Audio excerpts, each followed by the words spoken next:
My name is Jake Morrow, a 42-year-old rancher living in southern Texas on a property that's been in my family since 1964. My grandfather, a war veteran and a brilliant investor, bought up an entire 60-acre block of land before developers ever laid eyes on the place. Back then, it was nothing but open sky, scrub brush, and cattle trails. Years passed, and cities crept outward. Around 15 years ago, developers built a fancy little neighborhood called Willow Creek Estates just outside my property line. Cookie-cutter homes, white fences, SUVs, and, of course, the infamous Homeowners Association, aka the Neighborhood Control Freak Club. I stayed out of their business, and I expected the same courtesy in return. That fantasy ended when I purchased 3 horses last year. Tango and Dusty, and built them a new stable. Horses are part of my daily ranch work, not pets. They plow, pull, and patrol. Exactly 4 days after I posted a picture of Dusty on my Facebook page, I received a printed letter in my mailbox, no postage, just hand-delivered. Greater than dear resident. You are in violation of Willow Creek HOA Code. Section 4.3, livestock or farm animals are strictly prohibited within neighborhood boundaries. You have 7 days to relocate these animals or face escalating fines. Willow Creek HOA enforcement. I stared at it, then laughed so hard I had to sit down.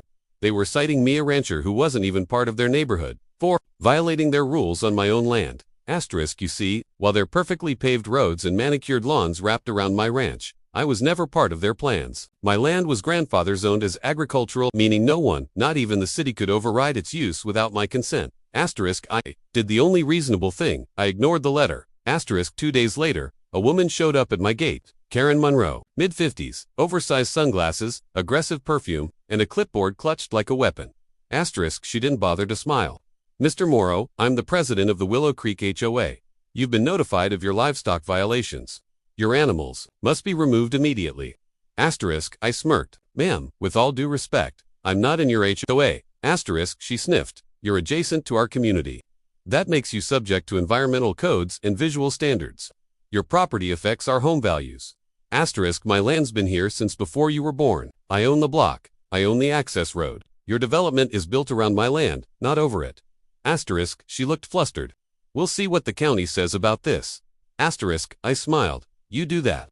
And that's when the real war began. What followed was a campaign of non-stop harassment. Residents I'd never met started pacing along my fence line with cameras and notepads. At night, I'd hear drones buzzing overhead.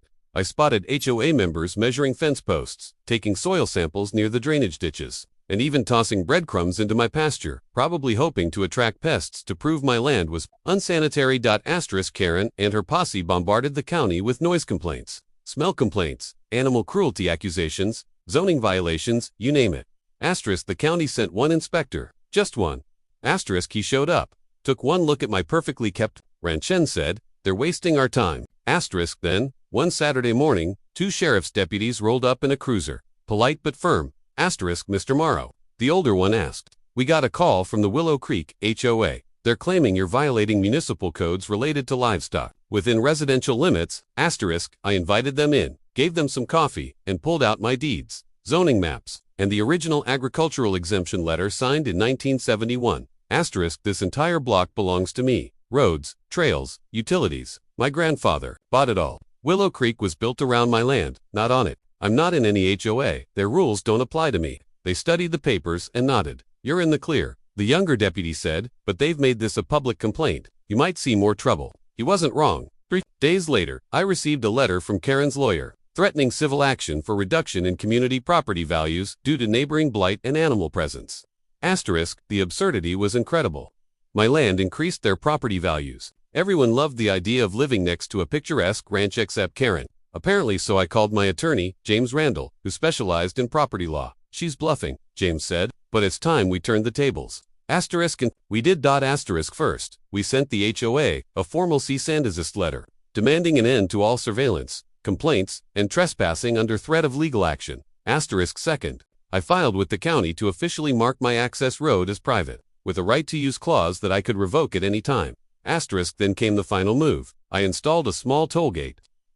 Just a simple sign and a locked arm. Private ranch. Access road, not a public road. Usage by permission only. HOA members must contact Jake Morrow for continued access. People freaked out. Willow Creek residents flooded my inbox with questions. Asterisk, Karen, of course, refused to acknowledge the toll and called another emergency HOA meeting, but the damage was done. Parents began realizing their kids played near land not covered by HOA insurance. Dog walkers discovered they'd been trespassing for years. One man came over with a checkbook and said, "How much to use the road legally? I just want peace." I charged him $1 a year. I offered the same to everyone, $1 annual lease for access. Most agreed. Karen did an asterisk, so I revoked her access personally and posted a photo of the legal notice on my Facebook page with the caption, asterisk, some people play queen until they realize they live in a kingdom they don't own. That post went viral, over 50,000 shares in a week. Asterisk, Karen wasn't done yet. Asterisk, when her power began slipping, she did what Karens do best. She went nuclear. She hired a private security firm to document violations on my property. They parked a black SUV right across from my driveway and recorded my movements. Asterisk, I took photos, videos, logged everything. Then I called the sheriff. Turns out, the firm wasn't licensed for surveillance in agricultural zones. That SUV, towed. The guards cited. Karen lost it. She stormed to my gate in person. Her hair was frizzed, her mascara smudged. "You've ruined everything.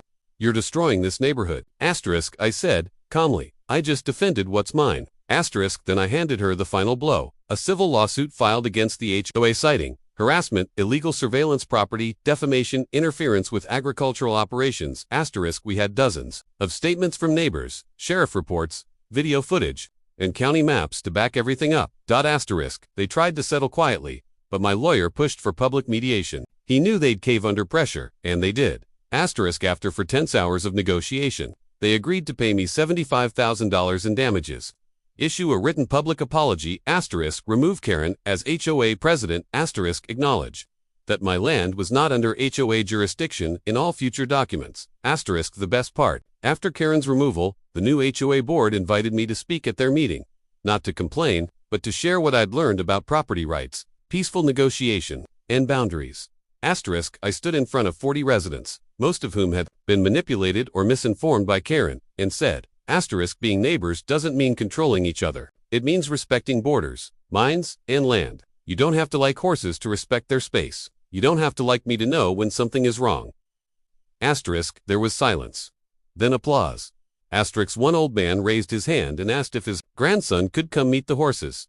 Asterisk, I said, anytime. Asterisk, stand your ground. Know your rights. And never let self-appointed authority override the law. Asterisk, real power doesn't come from titles or committees. It comes from ownership, truth, and the courage to say, enough.